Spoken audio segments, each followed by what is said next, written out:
सूचना केवल हमारे विचार हैं, वित्तीय सलाह नहीं। निर्णय लेने से पहले खुद शोध करें। किसी भी लाभ या हानि के लिए हम उत्तरदायी नहीं हैं।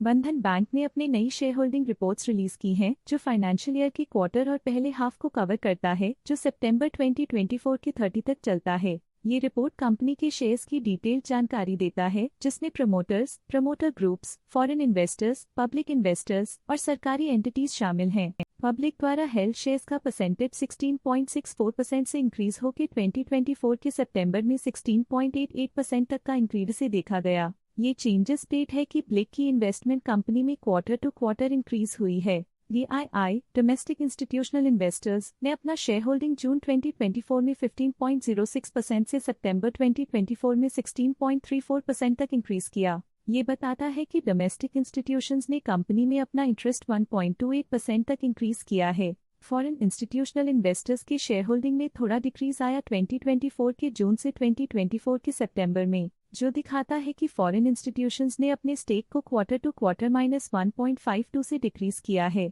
जिसे पता चलता है कि उन्होंने अपनी इन्वेस्टमेंट्स को पुल बैक किया है। चलिए इन्वेस्टर्स के स्टैटिस्टिक्स पे नजर डालते हैं, जो शेयर होल्डिंग पैटर्न में फ्लक्चुएशंस का कारण बन सकते हैं। Directors and their relatives, excluding independent directors and nominee directors, की फाइनेंशियल परफॉर्मेंस में एक सिग्निफिकेंट डिफरेंस देखा गया है, जो -0.1% है। ट्रस्ट ने हाई स्टेक होल्डिंग एक्सपीरियंस करते हुए स्टेक होल्डिंग में 0.01% इंक्रीज देखा गया। लेटेस्ट क्वार्टर में म्यूचुअल फंड स्लैश ने स्टेक होल्डिंग में इंक्रीज देखा, जिसमें 1.6% का अपटिक देखा गया। लेटेस्ट क्वार्टर में ऑल्टरनेट इन्वेस्टमेंट फंड्स ने स्टेक होल्डिंग में इंक्रीज देखा, जिसमें 0.08% का अपटिक देखा गया। बैंक्स ने अपने हिस्से को पिछले क्वार्टर में 0.01% से डिक्रीज करके 0% पे ले आए हैं। ये कंसेक्यूटिव क्वार्टर्स में -0.01% स्टेक्स डिफरेंस दिखाता है। इंश्योरेंस कंपनीज ने अपने हिस्से को पिछले क्वार्टर में 7.11% से डिक्रीज करके 6.71% पे ले आए हैं। ये कंसेक्यूटिव क्वार्टर्स में -0.4% स्टेक्स डिफरेंस दिखाता है।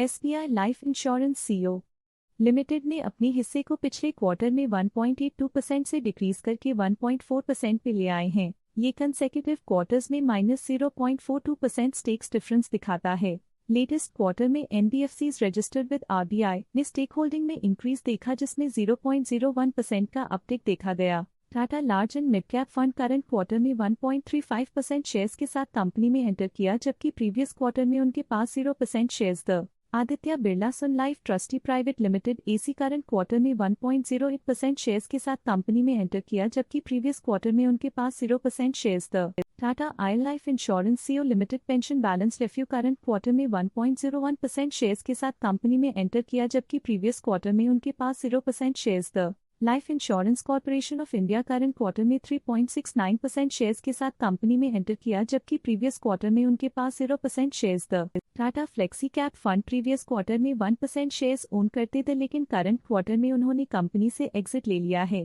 Tata I life insurance CO Limited Whole Life Mid Cap previous quarter में 1% शेयर्स ओन करते थे, लेकिन करंट क्वार्टर में उन्होंने कंपनी से एग्जिट ले लिया है। Life insurance corporation of India previous quarter में 3% शेयर्स ओन करते थे, लेकिन करंट क्वार्टर में उन्होंने कंपनी से एग्जिट ले लिया है। Stake holding foreign portfolio investors category I के लिए पिछले क्वार्टर के मुकाबले में -1.63% से डिक्रीज हो गई। इस पिछले क्वार्टर में Matthews Emerging Market Small Companies Fund की स्टेक होल्डिंग में एक नोटवर्दी इंक्रीज देखा गया। उनकी स्टेक होल्डिंग में 0.02% का सिग्निफिकेंट इंक्रीज देखा गया। इस पिछले क्वार्टर में फॉरेन पोर्टफोलियो इन्वेस्टर्स कैटेगरी 2 की स्टेक होल्डिंग में एक नोटवर्दी इंक्रीज देखा गया। उनकी स्टेक होल्डिंग में 0.11% का सिग्निफिकेंट इंक्रीज देखा गया। ये था कंपनी का करंट शेयर होल्डिंग पैटर्न। देखने के लिए धन्यवाद। स्टॉक लेटेस्ट न्यूज अपडेट के लिए चैनल को सब्सक्राइब करें और वीडियो को लाइक एंड शेयर करें।